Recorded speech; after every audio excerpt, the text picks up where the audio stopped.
agenda in the chat while we're waiting for a couple more minutes here, if that's okay. Sure, you know, I think it would be helpful for us to talk about, you probably planned this already, the Green Liaison Network and how the energy team might relate to the network. Oh, good idea.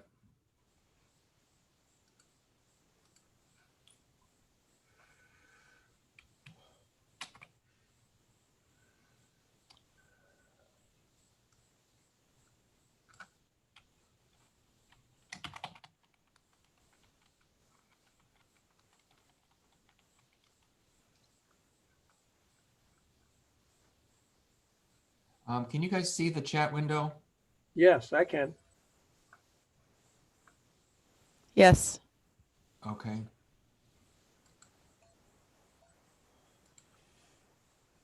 I don't know, I think Derek might be just back from a few days of hunting. I sent him and Rob a follow-up email because I was hoping that they would be involved with our renewable energy site discussion at some point, but maybe Did you see the email from Rob? I did. Yeah, because he said he couldn't come today. Oh, maybe I didn't see that one. I saw that he had sent some info on our light vehicles to Roger. Was that this part of the same email?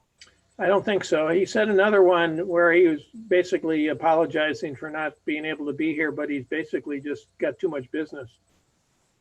Nice, I think it's great. Yeah, that was great that he responded. I didn't see that.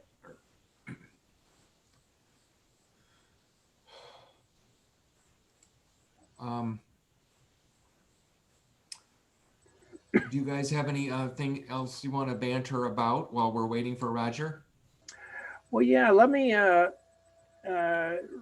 by Joanne, the Green Liaison Network, and just get her feedback, and also whether she would have any interest in performing that role, and you know, just to get some feedback before Roger joins us. Now, Joanne, you haven't heard about this Green Liaison Network, have you? No. What it is it came up at the Wednesday Green Dialogue meetings where we were struggling with how to reach out with information to the Meridian Township citizens. And we were just saying, boy, it's really hard for anybody to maintain a good database of the homeowners associations and who the officers are and how to contact them and whatever. So then we started discussing maybe about going it from the other direction, which is to just basically find people who are green folks and say, do you belong to a neighborhood association? Are you kind of linked in somehow? Facebook page, email list, newsletter, next door, or whatever, and just see if they want to become a green liaison. The green liaison would basically get information from the township to pass on to that person's neighbors. And it could be about anything related to the environment. We discussed the other day about trying to keep it like only one message a week so people wouldn't be overwhelmed. But I guess I've got just looking for some feedback, Joanne. Is that something you would do or be interested in doing? And if you did, would you use a newsletter, a Facebook page next door to kind of get the Bear Lake people kind of what's your general reaction, and is that something that might appeal to you? And if not, what, why not? And or if why does it sound like a good deal? It's really easy to get it out on Neighbor, on the next door Neighbor. So if that's what you had in mind, yeah, that's no problem at all. And that can be either to just Bear Lake, or when I blast some of the things, you know, for our other activities, I go beyond to be sort of anything close to East Lansing and Meridian. So it ends up being 50 some neighborhoods, I think, but it can be very targeted too. So I don't do Facebook at all. But the next door, I'm happy to do that. Okay, and do you, so you could go to Nextdoor, I mean, let's say you got a notice from Leroy that there was, I don't know, new publication available, an event happening. You'd basically take that and kind of post it on Nextdoor, targeted at Bear Lake, since you're a resident there. And that would, sounds like that's very doable for you. That's very easy. In what would you be, do you have any, why don't you ask me and Leroy, do you have any immediate questions about how that might all work? No, so you're looking for it to be very targeted to say just one neighborhood. Okay, Well, and different people in different neighborhoods. right. Yeah. Yeah, it's fine. So I guess the information that I get from Leroy or from someone else would be kind of ready to go, or would it be something that I would need to reformat or? I guess it'd be ready to go. What do you think, Leroy? I like these questions and this discussion. I think that's going to become a little more clear as we move forward. But yeah, understanding what type of form of information Neighborhood Next Door would like, or Facebook would like, or people would like, I think is interesting. It's really just that, just sort of what John was providing for the month of October, and then he sent out a snippet. So it's really just that that's already composed versus kind of a more of a rambling email where I would have to compose a snippet. That's all I was asking. Yeah, I think it's definitely more of an interest in providing sort of bite-sized chunks, Yeah. like a paragraph and a link.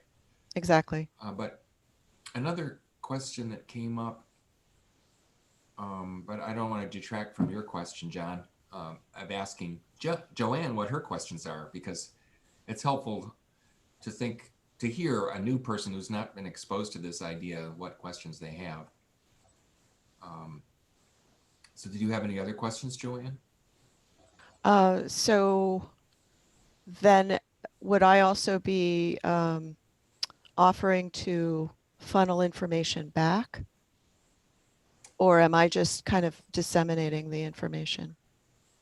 Oh, I like the idea of funneling information back to as you see appropriate. The other idea that I think is under consideration is having sort of a network or a sub-network of people who might be more ready to provide some editing skills or information to the network. So people like John or Roger or you that have maybe regular access to environmental related information could contribute to that column as well. But there is the desire to have maybe some themes that change every week or month. So to have some consistent themes, but also to have room for breaking news. Roger's having a solar panel installation party on Saturday. You want to come hang out? Free beer, right? Hey, Roger, are you familiar at all with this? We've been talking about this Green Liaison Network that is being talked about now for the township. You haven't been part of those discussions, have you? No, I'm not yet. Nope. Okay, I'll kind of do the same thing I did with Joanne. Let me give you a little overview, and then we're kind of looking for some reaction. The concept is basically we were struggling at the Wednesday morning Green Talk, the Green Dialogue. We were struggling with how to reach the citizens of the township, and we started talking about neighborhood associations and homeowners associations. Then we started talking about how, it's hard to keep that information up to date with who's the president, how do you contact these people, and so then we started thinking about, well, maybe there's a different way of going about that. If we identified green folks who would like to be a liaison to their neighborhood, would basically recruit them and then have a master list of basically, like I'm in Keystone, John Sarver, my email address. Joanne, Bear Lake, her email address. And then once a week, we would be sending out information to the liaisons who would pass it on through Facebook, email lists, Nextdoor, whatever works for getting the word out to that specific neighborhood. Now, what we were asking Joanne is just some feedback on the concept. And then also, is that something that would appeal to you? Do you have a neighborhood association? If you were a liaison, how would you make that work? What questions do you have about the whole concept? Yeah, well, that sounds good. I think we've talked a little bit about that concept before, not specifically, but generically about the idea that so-called peer pressure is really important. And so why not peer information? I like the idea. In the specific area where I live in, there isn't a neighborhood association. And the very best person to do this would be my neighbor. She is really plugged in socially. She knows all the stuff going on the road and all the stuff going on in Strawberry Farm and Blueberry Farm. And it's really quite amazing. You can identify certain people in an area that just really keep track of folks. And that's not me. I have a sort of a personal list of interested folks, but they're not necessarily kind of where I live. Clearly Nextdoor is a possibility. I'm a member of and regularly use Nextdoor. Nextdoor Woodside, which is the sort of the umbrella term for an area where I live. So for sure, I'd be happy to pass things along through Nextdoor. And that's an interesting and potentially useful tool. But it's not exactly what you're talking about, where there would be somebody who would be really plugged in locally to what, and by locally, I mean just in a neighborhood kind of a thing. Just doesn't happen to be me right here where I am. But I'd be happy to do it for Nextdoor, no problem. Well, that's what Joanne was talking about, using Nextdoor to reach out to Bear Lake. I would probably use my association as a Facebook page. I'd probably just use that. Yeah, sure. Well, what kind of issues or questions do you have when you think about this whole idea, which is just now being figured out? Well, my first response might be that weekly would be too often. I don't know that there's that much new news each week.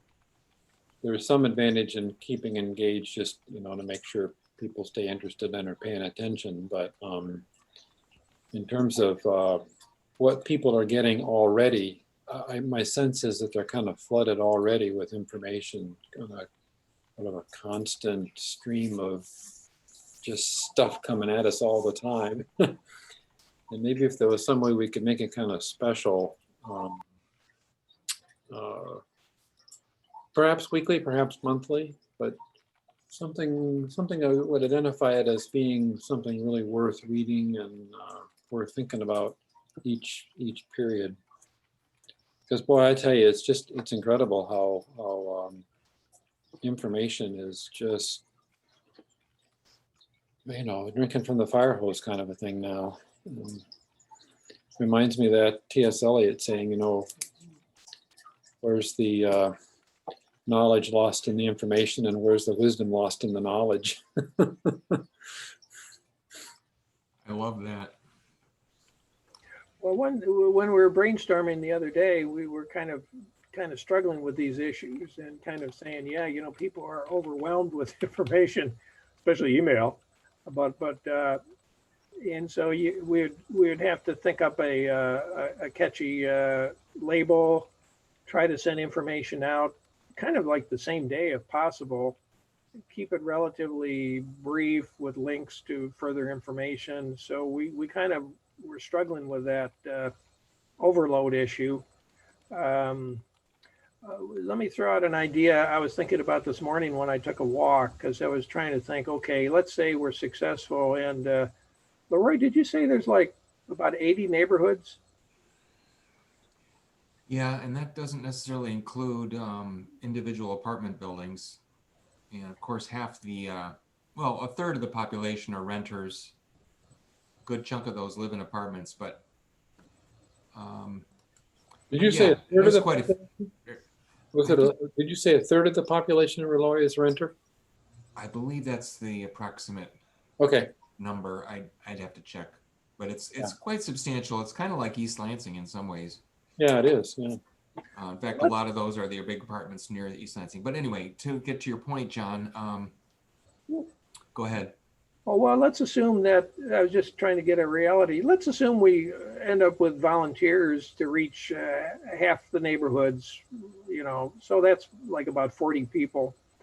I was trying to think of energy, and how the network could be used.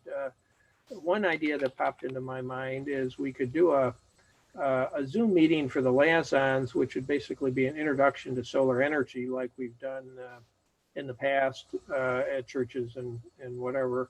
And that would basically, what is solar energy, a short solar story, talking about what the township has done. And then after doing that, for those interested, obviously, we could check out the network and see how useful it is in marketing a workshop, basically, because we could basically, after doing this intro to solar for all the liaisons, basically send a little notice to them to pass on to their associations that we're going to have an intro to solar, on 3 weeks from now. And, anybody is invited to kind of join the program, sort of thing, just as a way to keep the education going with respect to solar energy. And it would be a new way to kind of reach out to folks if we basically have this liaison network. So that was this morning's idea. I like the idea of being proactive. Some of what we've done, like the solar advisors, is somewhat reactive. I mean, somebody has to have interest and seek out information. Being proactive has some advantages right now. I think there's a large group of people out there that might be very interested in solar if they got, essentially pushed some information that was useful.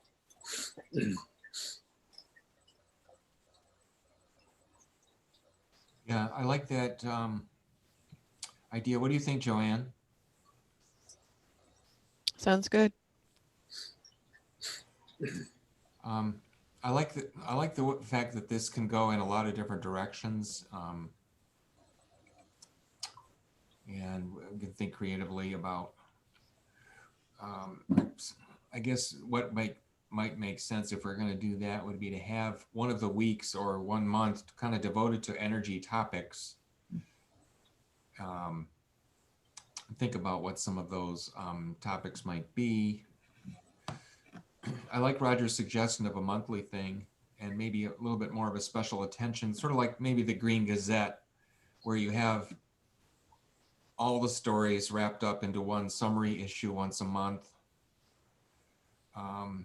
But you still have these weekly opportunities that maybe not everyone subscribes to them, or maybe they have to use their best judgment in terms of what they post in their neighborhood settings, because Nextdoor is overloaded this week, or there's just too many posts on Facebook or what have you. Anyway, I like the idea. Roy had come up with this huge list of possible topics. If you think in terms of environmental issues, it's a infinite amount of information that you could be kind of trying to get out to folks. I think, Leroy, you're onto something with the idea of like a theme, or it's something that kind of gets people's attention for a month, and maybe you have a water month and an energy month and whatever.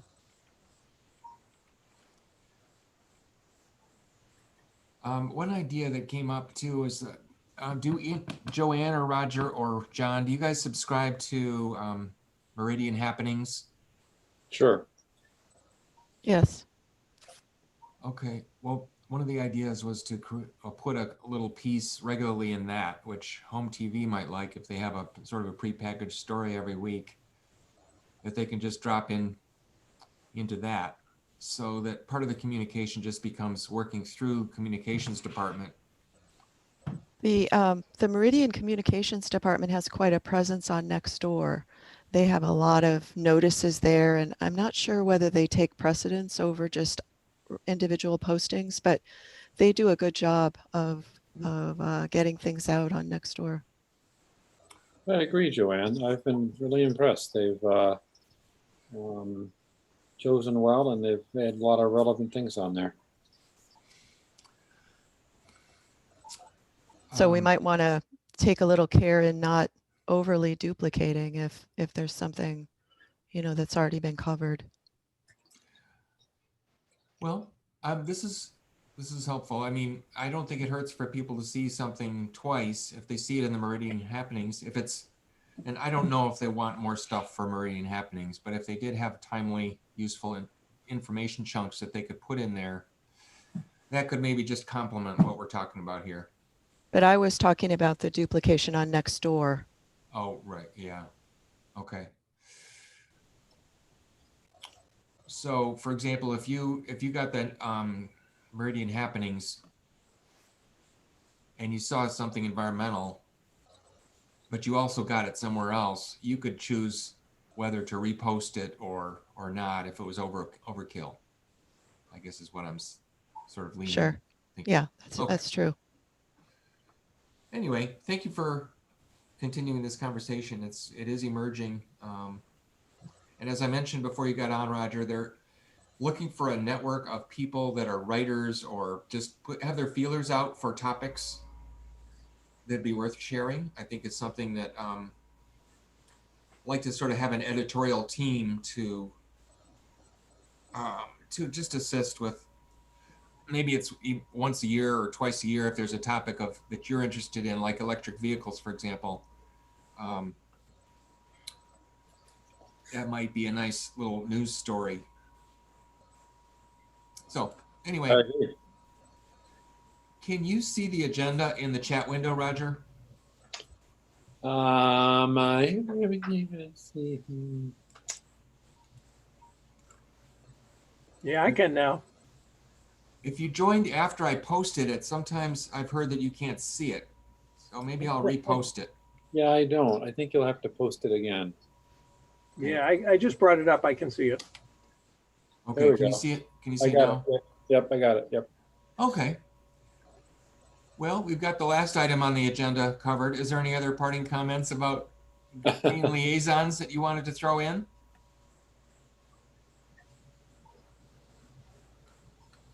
Okay, well, moving right along, I think this Catalyst Communities webinar might shed some interesting light on the state's current program for climate change, and I'm going to tune into that for a while today. I think John's tuning in, but I want to give you the link in case you're interested in that. Is Roger or Joanne or either of you planning on attending? I am not. I got the announcement, and I was going to let John and Leroy cover it, so to speak. Okay, cool. I'm not either. Okay. I did want to mention, this sort of relates to the EV ordinance that John shared. I think he shared it with everybody. Maybe you want to just talk about that briefly, John, before I talk about this environmental review. Do you? Well, we've been talking at different times about EV ready ordinances or solar ready ordinances, and so whenever I believe that the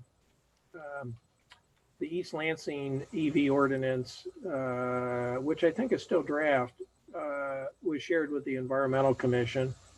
And see, when I saw that Ann Arbor had one, I kind of tracked it down and thought, well, of course, it was longer than East Lansing, of course. Ann Arbor is always longer.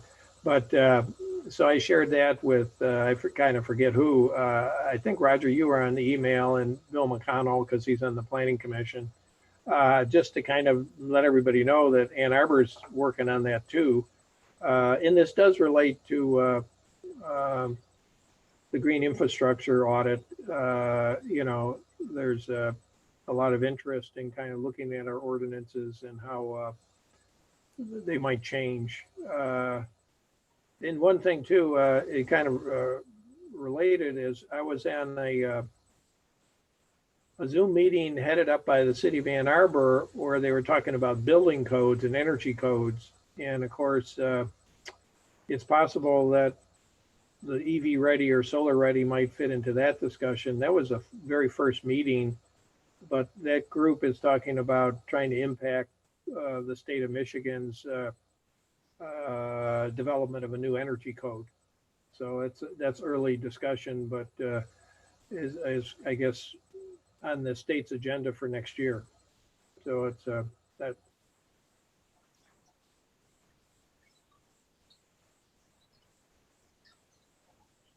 Laura, you're muted. Thank you. This sort of leads into Roger's discussion too, but just briefly, I think you know that the Environmental Commission is looking at an environmental review of its policies and procedures. And some of the stuff that comes up in our committee might fit in with that. We are focusing on a green infrastructure audit right now, but there are other opportunities that are going to come up before we get done with that. And I just, as you think of ideas related to ways we could improve our codes, our procedures, our policies, whether it's an EV ordinance or what have you, a tax abatement for solar, or we just know that it might fit into this larger thing that the township board is going to be more and more familiar with as we move forward with the Environmental Commission. I made just a quick list of some of those things that are possibilities. I'll just share it real quick. John mentioned this liaison thing, outreach and education. Giannis mentioned the other day that there's new subdivisions going in and we should be requiring them to have certain, like, LED lighting. I'm not sure I totally agree with that, but because there's a consumer's energy case right now, so we're trying to reduce the cost of LEDs, which are a little overpriced. But anyway, so there's, I think the Planning Commission is also reviewing their planned municipal development units criteria for citing those. Anyway, there's a lot of things going on right now that might relate to this. So I just wanted to make you aware of it. And if you've got other ideas that we should be thinking about as environmental commissioners, a township related to energy, doesn't hurt to kind of throw them in onto the list. And Roger brings up an important one. So this maybe is a good segue that our purchasing policies, you know, are we looking at doing what Lansing just did to purchase some electric vehicles? Do you want to jump into that little paper that you put together, Roger? Yeah, there was a kind of impetus for some thought on that from my part was John's passing along the Ann Arbor ordinance. And of course, I did read the East Lansing ordinance some time ago with regard to EVs. And there was Luann Mazur's interest in efficient transportation. And she talked a little bit about, in an exchange of emails with Roy, talked a little bit about possibility of EVs in the township government, as well as maybe hybrid vehicles. And I know that we've also, at least at one point in the discussion about the potential for solar in the township, was the idea of solar charging stations for EVs. So I got to thinking about electric vehicles in the township in terms of the government. And I realized that it might be a good idea for the government to do some of that before they do an ordinance requiring others to do that. So through Leroy, I had an exchange of emails with Rob McKenzie, who told me that the township has 20 light duty vehicles that might be appropriate for EV, a transition to EVs over the next couple of years. And I happen to know that the EV market is just going to go bonkers here in the next 24 months. Every manufacturer is coming out with a suite of electric vehicles, all the way from utility delivery vehicles to pickup trucks. Ford's going to be releasing their electric F-150 next in 2022. There's just going to be an amazing array of electric vehicles available within the next 2 years. And it seems appropriate that we might help the township think a little bit about moving in that direction as vehicles are replaced in the normal replacement cycle. But then it occurred to me that it doesn't do much good to have an electric vehicle until you have a charging infrastructure. So I said, well, so what does it take to do that? And how does that fit in with our solar considerations and or perhaps even an ordinance requiring others to have charging stations? So I looked into some of the data that's available, and I found that there's quite a few companies that provide standalone charging stations that can be installed on a building and wired up just into the building infrastructure, electrical infrastructure, to provide very straightforward charging stations for electric vehicles. It's kind of like it's all done for us already, just a matter of money.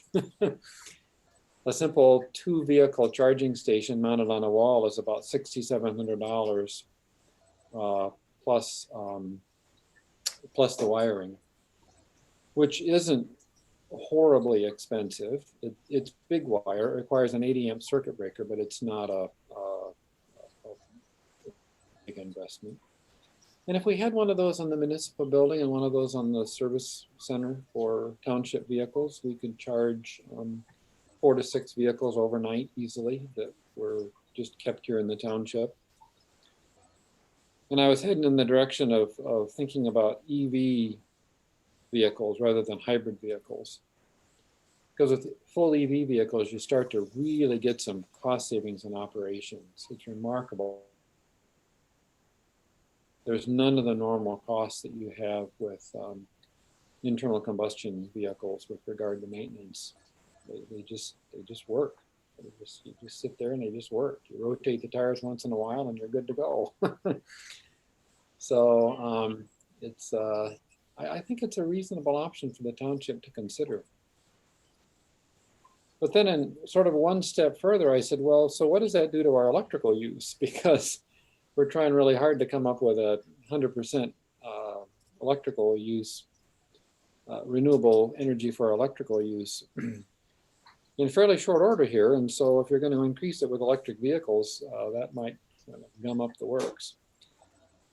So I did some calculations and found that it takes about an average, this is broad brush average, about 0.4 of a kilowatt hour per mile to operate an electric vehicle. And that varies, of course, by vehicle and by season, but that's sort of an average. And if you ran one of those 100 miles a day within the township and charged it up, then you'd have about 44 kilowatt hours of power needed for that vehicle per day, per workday. And that's not bad. I mean, that's doable, even across, convert a third of the fleet to electric vehicle, and you're still not talking about a horrible amount of electricity. But that got me to wondering, have we ever set a baseline for our renewable goal? Is that anywhere in our sort of documentation? Have we talked at all about our starting point for achieving our 100% renewable goal? Because it would be concerning that the renewable goal might be a removable target if we begin to switch transportation to electric and perhaps, make other energy efficiency improvements in the township. So that was one of the questions that came up when I was thinking about this, and I didn't know if we'd ever set a baseline. You remember, Leroy or John, if we ever? Yeah, what happened was these, I got the latest electric figures from Leroy.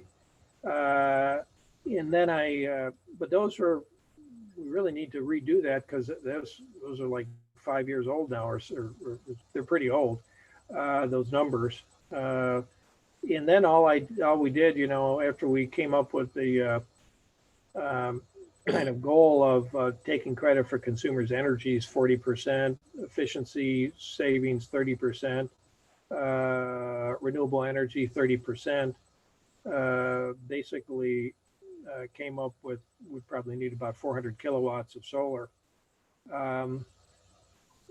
But those numbers should be revisited periodically, right? Because our efficiency is like for the new township, for the municipal township hall is going to be a heck of a lot better with the new HVAC system and lighting improvements and whatever. So it is, I'm just kind of rambling here, but it is kind of a moving target. And it's a good issue because, we focused on the climate plan with electricity for basically municipal buildings, but obviously the plan should cover everything, transportation and buildings and, whatever.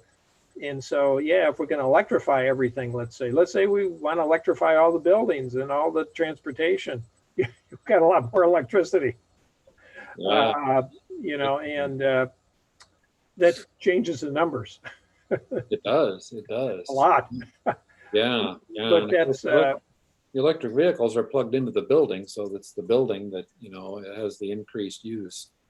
And with the software that's available with these charging stations, like for example the ChargePoint system, which is a commercial operation that has really good software, you can keep track of things very accurately. You can know just exactly what you're using and when you're using it and how you're using it. And you can do time of day kinds of things really, really easily, which makes a big difference, of course, ultimately to the township, because if you charge an electric vehicle at night, you're potentially helping time of use and or demand charge kind of considerations. And charging stations can also have small scale solar installed with them. Even a few panels with each charging station would help, and perhaps could be a recommended action. But solar panels at a charging station aren't going to provide the power needed for a car. That's just not a practical thing. You need too much power for a car or a small SUV for a solar station. But on the other hand, a solar station at a charging station, solar at a charging station could just have microinverters feeding right into the system, and so during the day, the solar would feed the grid at the building, and during the night, you could essentially say that you've banked some solar to use. So.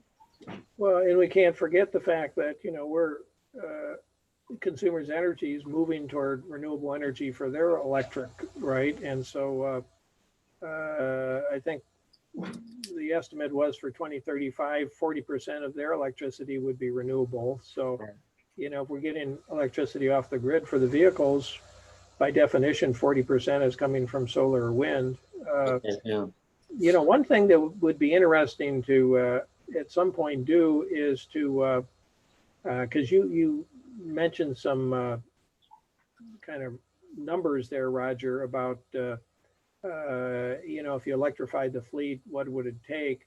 It'd be interesting to kind of do a rough back of the envelope calculation to see, how many miles does actually all the township vehicles drive over the course of a year.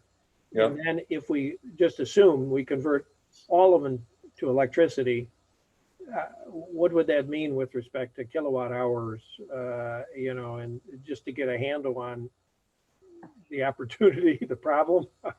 Yeah, well, I'd be happy to do that. I think Rob McKenzie could supply me with that info. He was the one that gave me the data on the number of vehicles that are potential. It's the light duty vehicles that are the potential for this, not the heavy duty ones.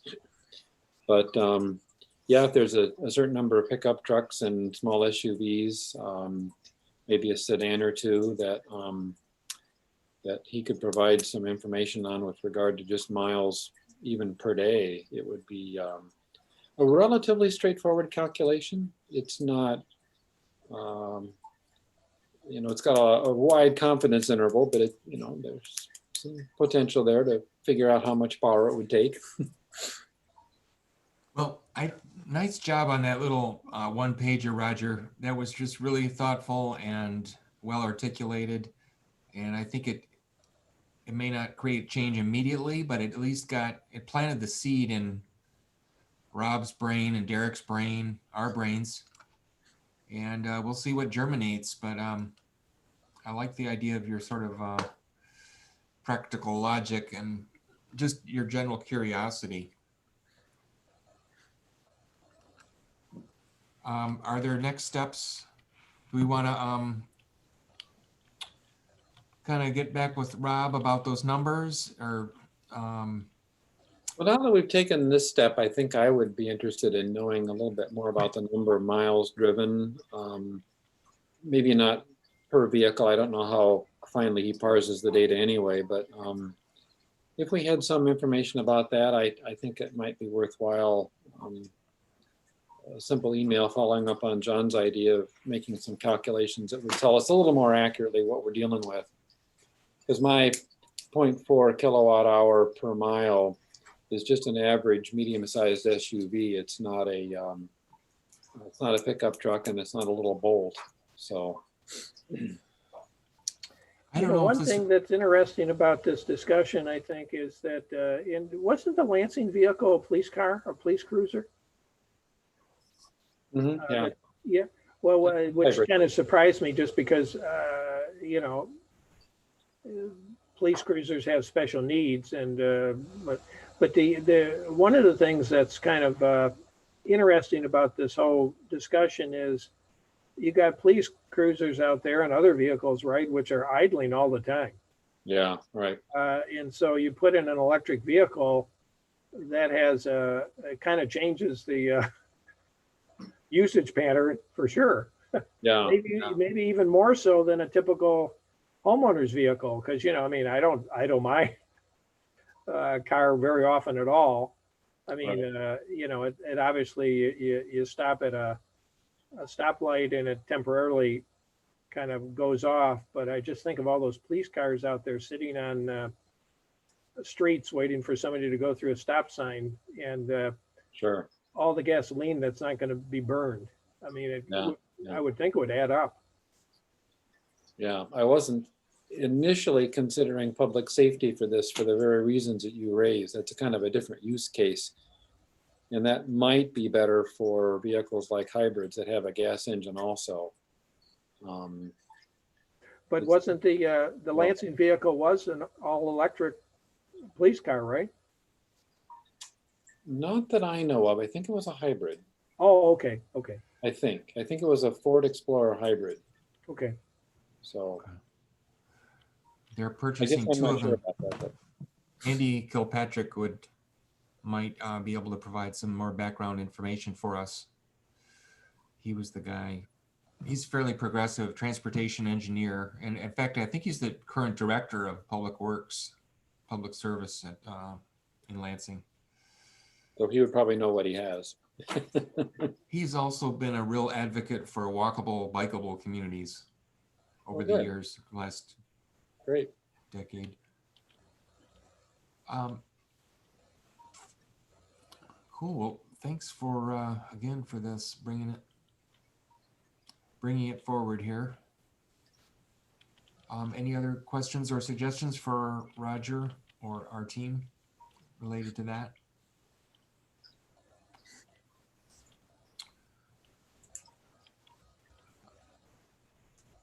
Well, you know, and I don't think we're ready to do this yet, but at some point related to the electric vehicles, we probably want to look at the climate sustainability plan again and see what we wrote there and see if there's some additional language we should put in, which would be more specific, maybe what the goals are.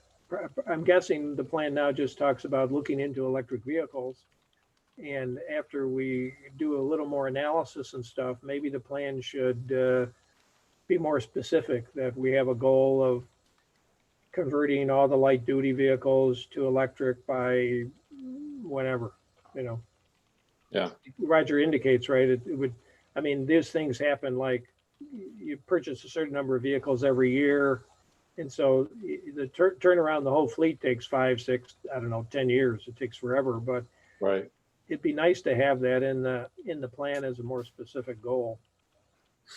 Something like that. Yeah. Yeah. Just related to that, are some of you have probably seen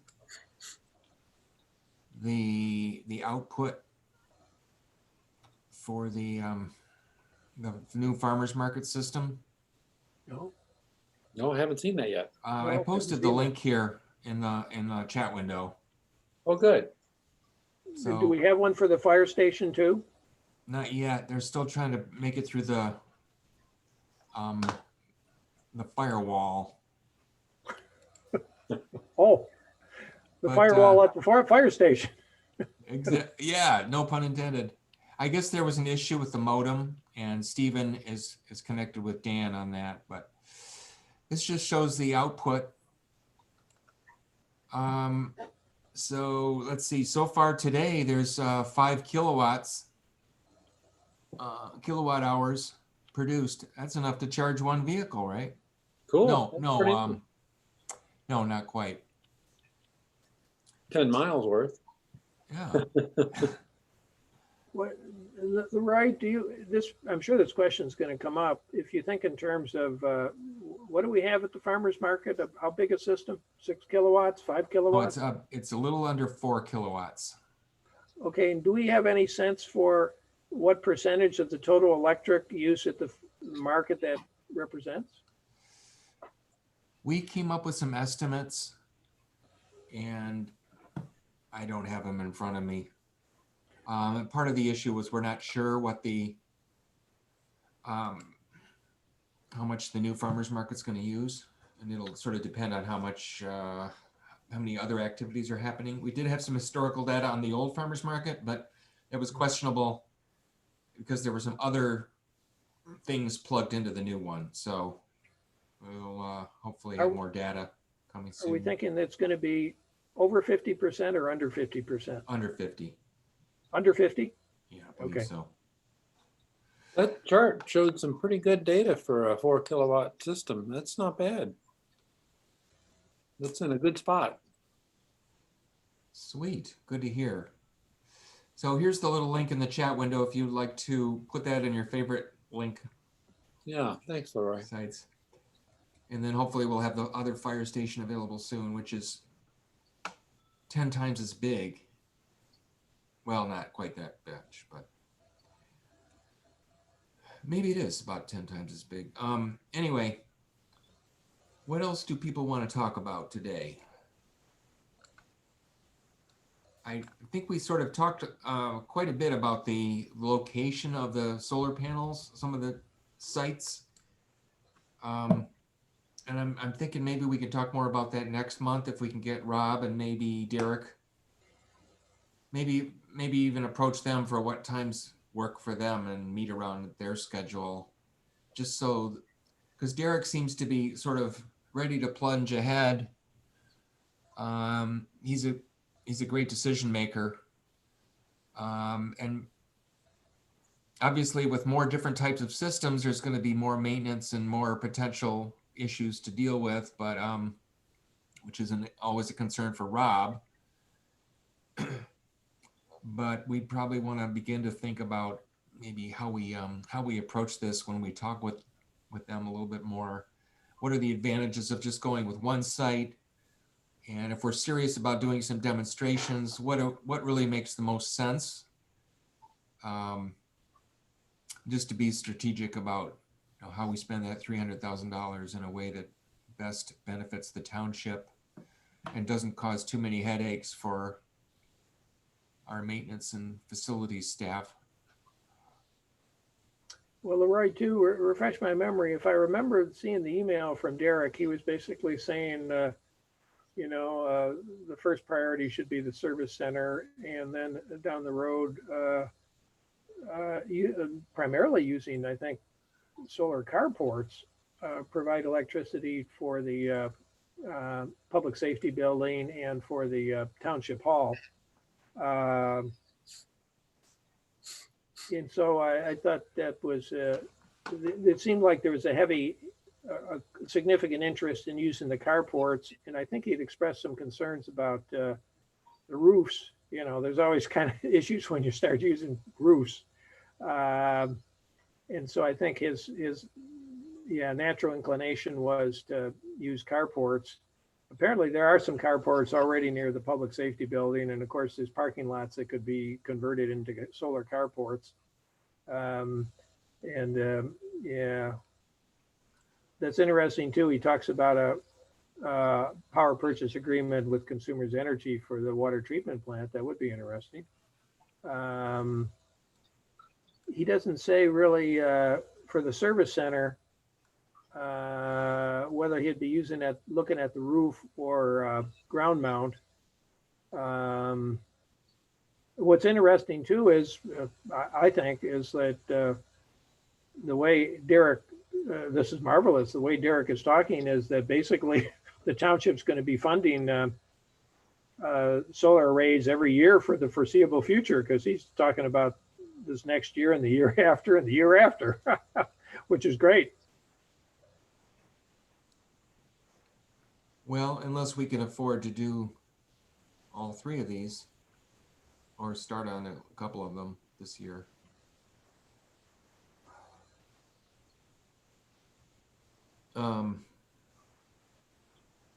Yeah. How did you get the impression that he was talking multi-years? Well, because he's talking about a 150 kilowatt system for the service center, which means that would be all of the 2021 money. And then I think he was really talking about similar sizes for the public safety building and then for the municipal building. So I interpreted it, maybe just being an optimist, that he was talking about like 100 kilowatt system for each of the next 3 years. Gotcha. But I may be reading a lot into that. I understand. Yeah. Sorry, I didn't do the math on the. Yeah. 150. And those buildings, as we know, could all use 100 kilowatt systems easily. They could use bigger systems, Mm-hmm. But 100 kilowatts would be super. That would certainly help. Any comments from folks on this? I mean, are we I like pretty? the idea of, if it's possible, I like the idea of talking with Derek about it. I don't mind at all working around his schedule if he could be on for a few minutes and answer a couple of things that we brought up, like this idea of phase 1, phase 2, and phase 3, and what does that mean in terms of years, or do they all happen in 2021 and so on. Mm-hmm. And I'd like to know if he's considering the roof at the service center or if it's all ground mount stuff. It seems like, if the money's sort of in hand and there's some good ideas that, put folks to work and put up solar.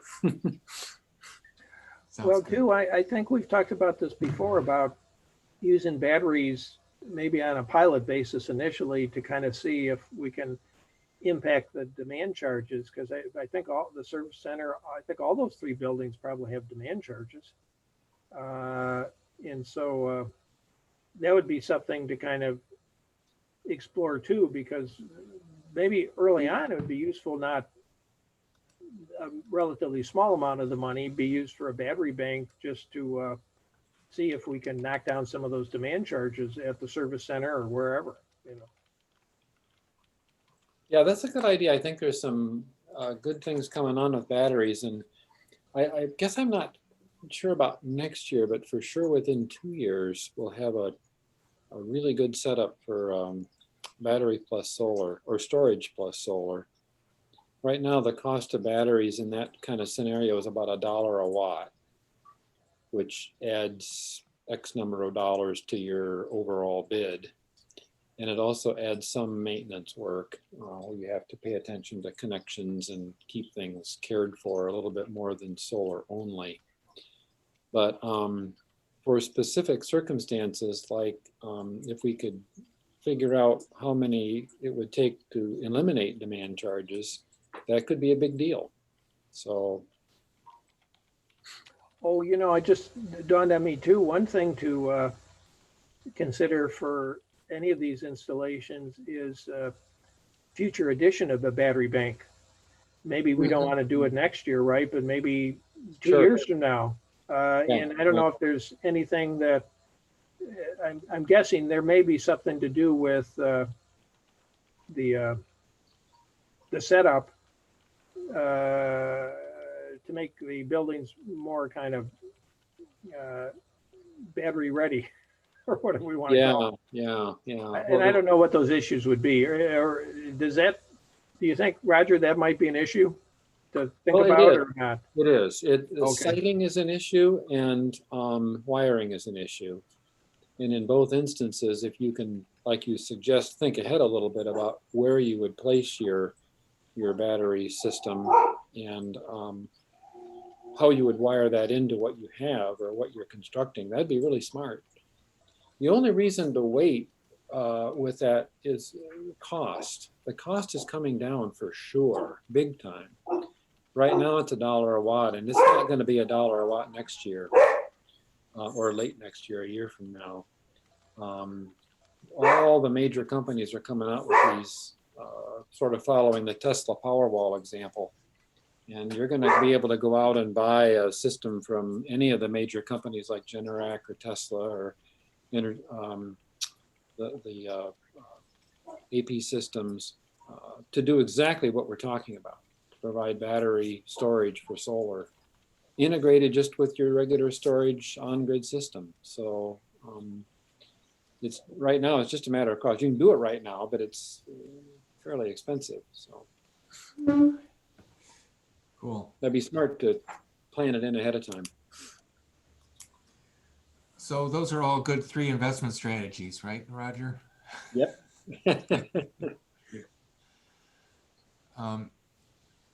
Great. Well, do we want to think about an approximate times or dates that work in December for our meeting, our next meeting? At this And point? Leroy, it's okay with me to go back to 11 if that works better for you. The reason that I needed it moved is kind of evaporated, so Well, whatever works. now that I'm working at home 3 days a week, I can actually take a nap during our meeting, so I don't really. Well, I'm very flexible.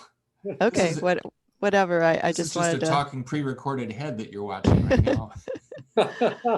I just wanted to give you that opportunity. I need that app, Leroy. I'll send you the link. No, thanks, Joanne. That's like my favorite quote that I made up ever was, "There's a nap for that." No, perfect. Anywho, thanks. So I'll check with Derek then, or do you guys want to suggest a week? Should we go for the 2nd or 3rd week? And we're getting close to the holidays.